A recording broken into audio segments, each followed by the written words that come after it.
Good evening student, मैं Neeraj sir. Student, जैसा कि क्लास 10th में लास्ट वाले लेक्चर में मैंने आपको रिलेटिव रिफ्रैक्टिव इंडेक्स बताया था। रिलेटिव रिफ्रैक्टिव इंडेक्स आपने देखा था फार्मूला, उसमें कई रिलेशन आए थे, ठीक है। डिफरेंट टाइप के फार्मूले मिले थे जिसमें n2/n1 था, d1/v2 था और sin i/sin r था, ठीक है। और रिफ्रैक्टिव इंडेक्स का भी फार्मूला आपने देखा था जो कि c/v means speed of light in air to the speed of light in vacuum, medium की बात हुई थी, ठीक है ना। तो स्टूडेंट, आज मैं न्यूमेरिकल करवाने जा रहा हूँ और आपके सामने ये न्यूमेरिकल है, ठीक है। और आज न्यूमेरिकल का टर्म है, ठीक है। तो आपके सामने ये 5 न्यूमेरिकल के आसपास शायद है, ठीक है। ये 5 न्यूमेरिकल मैं करवाने जा रहा हूँ जो कि बहुत इंपॉर्टेंट ये न्यूमेरिकल है। तो आइए आज हम लोग रिलेटिव रिफ्रैक्टिव इंडेक्स के न्यूमेरिकल देखते हैं स्टूडेंट। तो जैसे कि पहला क्वेश्चन है इसमें, calculate speed of light in water, calculate speed of light in water of a refractive index 4/3 given speed of light in air 3 into 10 power 8 metre पर सेकेंड। ओके, तो देखो कैलकुलेट करना है speed of light in water. तो हमें जो है यहाँ पर क्वेश्चन चल रहा है, ठीक है, चाहे इसे न्यूमेरिकल ही कर लीजिए। तो फर्स्ट यहाँ पर क्या क्वेश्चन है न्यूमेरिकल का, तो calculate speed of light in water. तो हमें जो है स्पीड ऑफ लाइट कहाँ कैलकुलेट करना है, वाटर में, ठीक है। ऑफ रिफ्रैक्टिव इंडेक्स, और जिसका रिफ्रैक्टिव इंडेक्स दिया है, ठीक है ना, जिसका रिफ्रैक्टिव इंडेक्स दिया है, तो वाटर का रिफ्रैक्टिव इंडेक्स दिया है, कितना दिया है, तो इन्होंने वाटर का रिफ्रैक्टिव इंडेक्स 4/3 दिया है। और उसके बाद ये करें given speed of light in air, तो स्पीड ऑफ लाइट एयर में दिया है, कितना दिया है, 3 into 10 power 8 मीटर पर second. All of you reading clear. तो आपको स्पीड ऑफ लाइट वाटर में कैलकुलेट करना है और उसके बाद जो है आपको इन्होंने दिया हुआ है वैल्यू, ठीक है। देखिए स्टूडेंट, अगर जब भी किसी मीडियम के रिस्पेक्ट में रिफ्रैक्टिव इंडेक्स दिया है तो आप उसके साथ एयर को कनेक्ट कर सकते हैं। जैसे यहाँ पर देखिए, यहाँ हम एयर लगा सकते हैं, ठीक है ना, यहाँ पर एयर लगा सकते हैं। All of you reading clear. तो देखिए, जैसा कि अगर बात करें रिफ्रैक्टिव इंडेक्स इक्वल टू क्या होता है, speed of light in air to the speed of light in medium.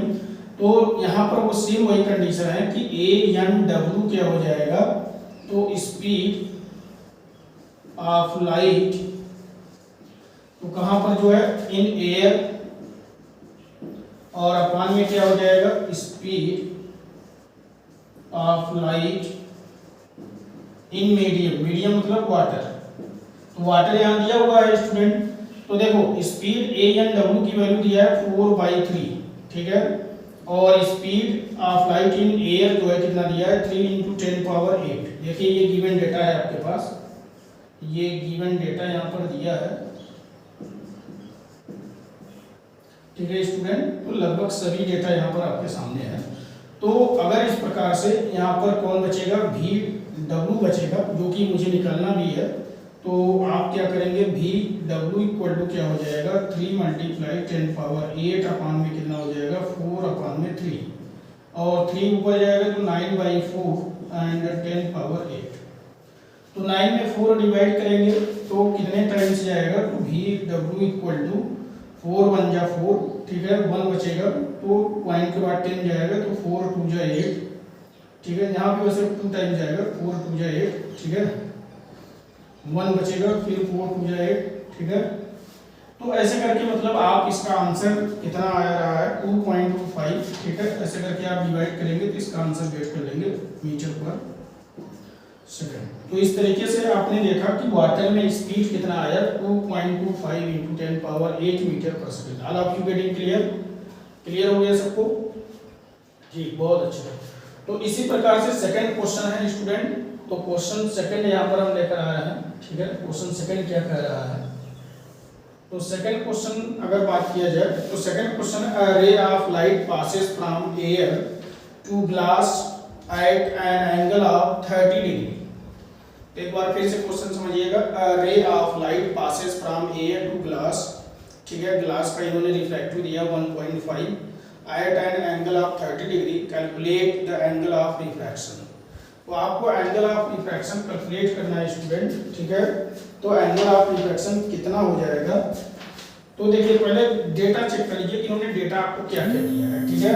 तो a ray of light passes through air to glass, तो एयर से ग्लास जो है पास करेगा, ठीक है। तो ए एन जी दिया है 1.5, ठीक है, एंड आई इक्वल टू कितना दिया है 30 degree, all of you very clear, angle दिया है, और आर आपको गेट करना है, आर आपको निकालना है, ठीक है, आर आप सभी को निकालना है। तो फार्मूला क्या हो जाएगा, A N G equal to क्या हो जाएगा, तो साइन आई, देखिए यहाँ फार्मूला है ना, जैसे 1n2 बराबर साइन आई अपान में, जैसे यहाँ पर भी साइन आई अपान में sine r, all of you very clear. तो आपको निकालना क्या है, आपको आर निकालना है, तो साइन आर इक्वल टू कितना हो जाएगा, तो sine R equal to sine I upon में ए एन जी, और ए एन जी की वैल्यू दिया है 1, सॉरी यहाँ पर साइन आई, और साइन आई की वैल्यू कितना हो जाएगा साइन 30 अपान में ए एन जी 1.5।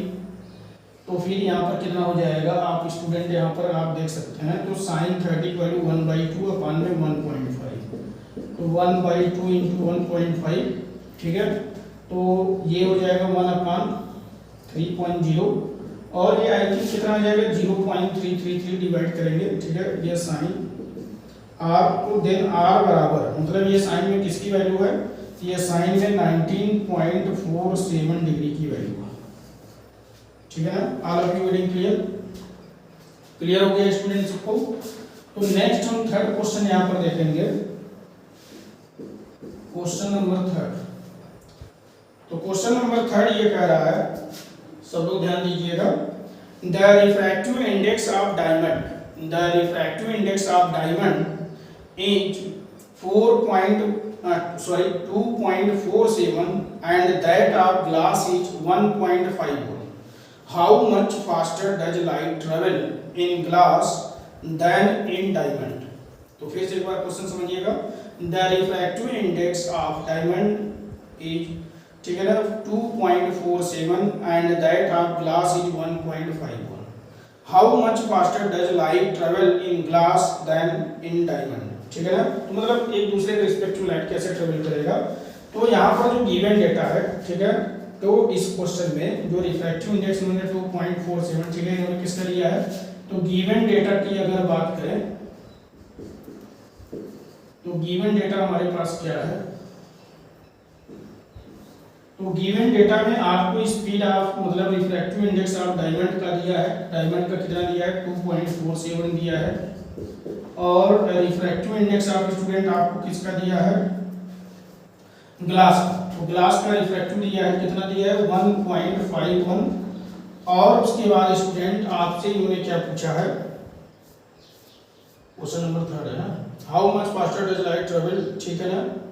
तो ये बहुत आसान है, तो देखिए यहाँ पर एक रिलेशन हो सकता है, जैसे आप ये रिलेशन देख रहे हैं, ठीक है, इनका और इनका वाला रिलेशन, ठीक है, n2 अपान में n1 बराबर v1 अपान में v2, तो ये जो रिलेशन हम लोग देख रहे हैं, तो इसमें क्या हो सकता है, तो देखिए जैसा कि आप ये कह सकते हैं कि जो n है, ठीक है, nd अपान में ng, और बराबर क्या हो जाएगा, तो vg अपान में क्या हो जाएगा, जस्ट उल्टा चलता है, vg अपान में vd, ठीक है, तो जस्ट ये उल्टा चलता है, जब यहाँ पर v1 है तो यहाँ n1 है, ठीक है, तो ये वाला रेशियो समझिएगा, ये वाला फार्मूला हम लगाएंगे, ठीक है स्टूडेंट।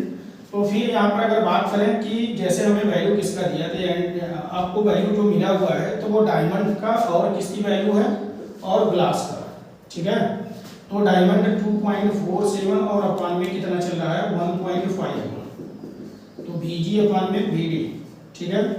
तो इस तरीके से इसको जब सॉल्व करेंगे तो ये एटलीस्ट जो 1.635 आएगा, ठीक है, और ये Vg अपान में क्या हो जाएगा Vd, या फिर Vg बराबर क्या हो जाएगा 1.63 इंटू Vd, तो मतलब कितना टाइम से ज़्यादा रहेगा स्पीड, तो स्पीड 1.635 टाइम्स जो है ग्लास में ज़्यादा है, किसके रिस्पेक्ट में, डायमंड के रिस्पेक्ट में, ठीक है ना।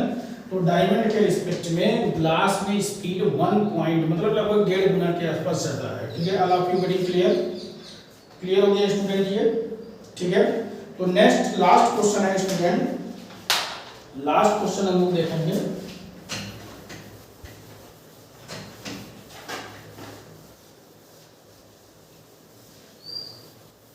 तो लास्ट यहाँ पर क्वेश्चन नंबर 5 है,